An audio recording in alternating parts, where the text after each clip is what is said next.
প্রতিনিধি দলের পক্ষ থেকে। আবার এখন একটা খবর এলো যে আমাদের নানান বিভ্রান্তির খবর আছে, তারা আমাদের ওখানে কেউ রাস্তা আটকায়নি, কিন্তু যা লাইন আসছিল শুনলাম কেউ কেউ বলছেন যে ওখানে নিমতলায় কাউকে কাউকে আটকেছে। নিশ্চিত আমরা আছি আপনাদের সাথে, কথাবার্তা বলবো। লড়াই যদি প্রকৃত এক হয়, আপনারা বললাম, কেউ যদি দালালি না করে তাহলে এই লড়াইয়ে তারাও সমবেত হতে একদিন বাধ্য হবে। ইনকলাব জিন্দাবাদ। আমাদের প্রাক্তন যুব নেতা শিশু নেতা রঞ্জিত নিশ্চয়ই বলেছে, এবং আপনারা ওর বক্তৃতা শুনে আমাদের ট্রেড ইউনিয়ন নেতা শ্রীকৃষ্ণশীল বলেছে, ই রিক্সা ইউনিয়নের জেলার নেতা প্রদ্যুৎ সরকার বলেছেন, তাই তো নাকি? প্রদ্যুৎ কথা বলেছেন। সবাই মিলে ভালোই আপনারা এইসব বুঝেছেন। আমার সঙ্গে যে টোটো চালকরা এসডিওর কাছে ডেপুটেশনে গেছিল, সেই প্রতিনিধি দলের পক্ষ থেকে আমি আগে কতগুলো ঘোষণা রাখছি, তারপর দু একটা কথা বলবো। আর নিশ্চয়ই টোটোদের পক্ষ থেকে তো বলেছে। আচ্ছা, প্রথম কথা হচ্ছে যে যারা আপনারা এসেছেন, এটা আপনারা একটা সাহস নিয়ে ফিরুন।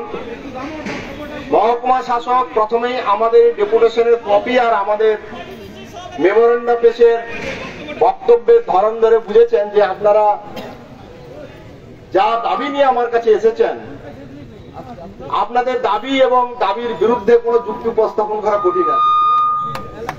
স্বভাবতই প্রথম থেকেই মহকুমা শাসক আমাদের এই আলোচনার অংশগ্রহণ ছিল অত্যন্ত আবেদনমূলক এবং আলোচনামূলক, তাই তো? ঠিক আছে, ভালো আছে।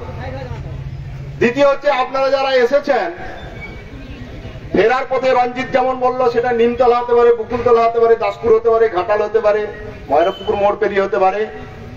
কোনো কিছু সমস্যার মুখোমুখি হলে আমাদেরকে ফোন করবেন, আমরা আপনাদের সঙ্গে জান লড়িয়ে দেবো, ঠিক আছে?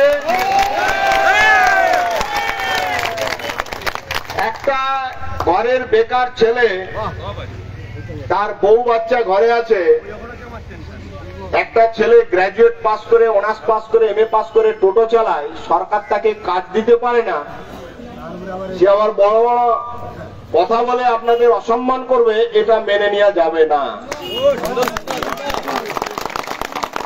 আমাদের সঙ্গে একজন ছোট বোন টোটো চালিয়ে জীবনযাপন করে, তাকে আলাদা করে মহকুমা শাসক কথা বললেন। সেই বোন কথা কাছে এসো, তার সঙ্গে কথা বলে সে যে কষ্ট যন্ত্রণার কথা বললো, তুমি টোটো চালাচ্ছ কেন? বললো কি করবো, বাচ্চাদের তো খেতে দিতে হবে, পড়াতে হবে।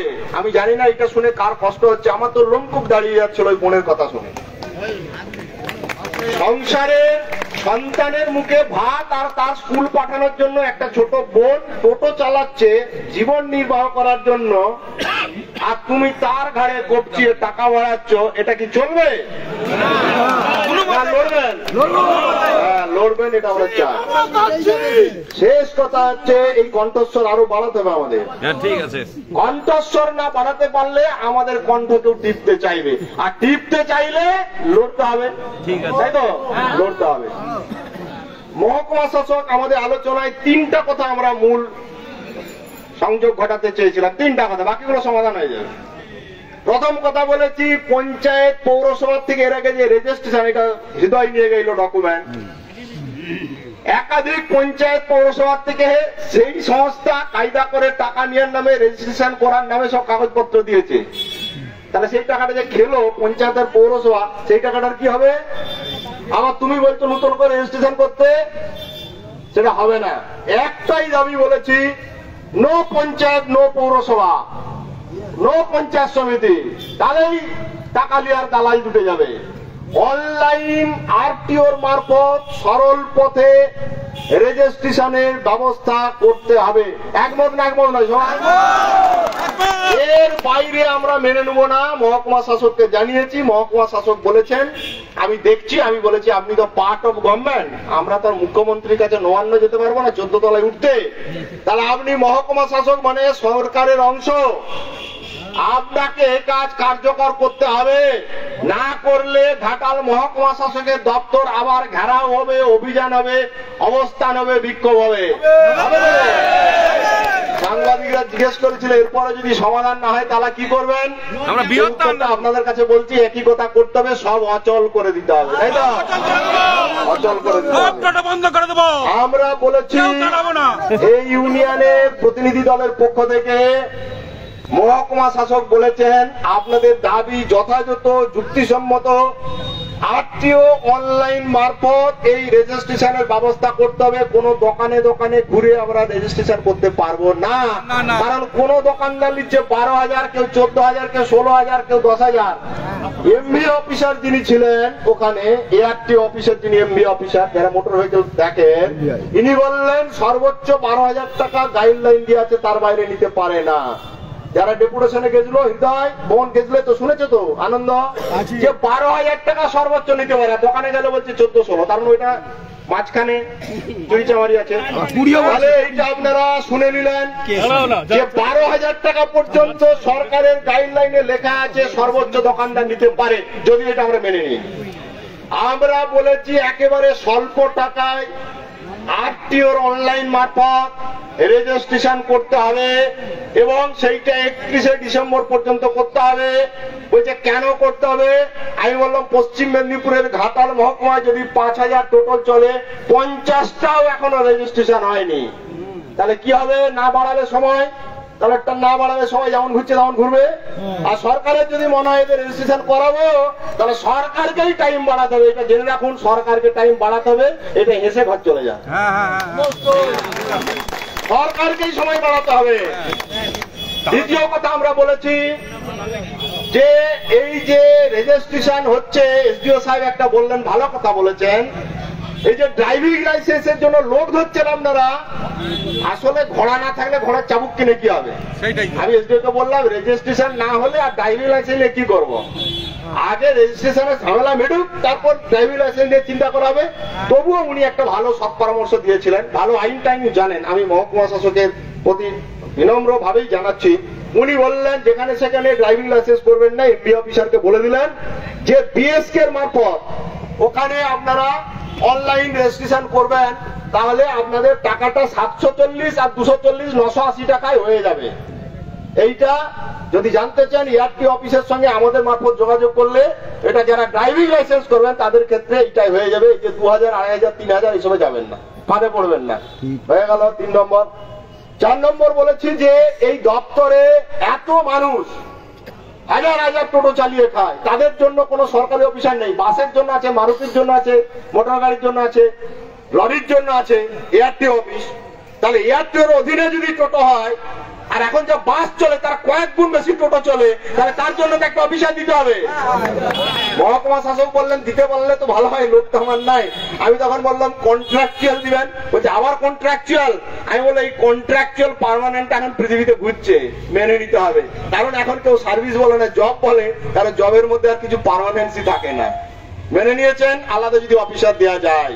স্বভাবতই বুঝতেই পারছেন যে আমরা এইসব আইন টাইন ভালো বুঝি বলে উনি অ্যাড্রেস করেছেন আমাদের কথা।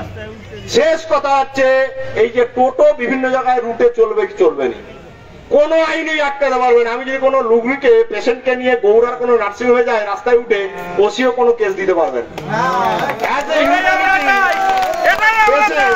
লোকজন। হ্যাঁ, আমি যদি পার্মানেন্ট রুটের উপরে দাঁড়িয়ে থেকে টোটো প্যাসেঞ্জার বই, এটা সুপ্রিম কোর্টের একটা রায় আছে, সাহেব বললেন যে এই রায়টার বিরুদ্ধে আমি বলতে পারবো না, কোর্ট অফ কন্টেম্প হয়ে যাবে, অর্থাৎ আদালত অবমাননা হবে। তিনি বলতে পারবেন, যা বলেছেন আমি বলে দিলাম, তিনি বলতে পারবেন না।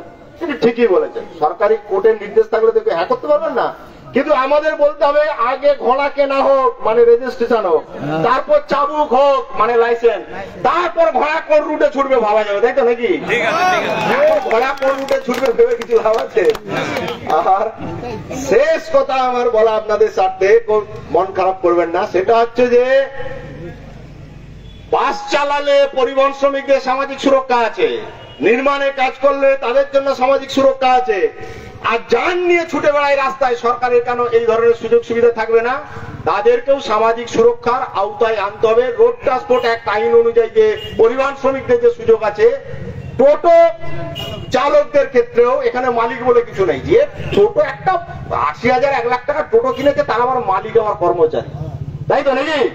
একটাই সে টোটো চালক, তার সরকারি যে সুযোগ সুবিধা আছে পরিবহন ক্ষেত্রে তার সঙ্গে রিলেট করতে হবে, এই দাবি আমরা তুলেছি। এইটা যদি ত্যাগ করে গভর্নমেন্ট, তাহলে আপনারা কিন্তু পরিবহন শ্রমিকদের যে ভাতা পেনশন আছে তার মধ্যে আপনারা এসে যাবেন।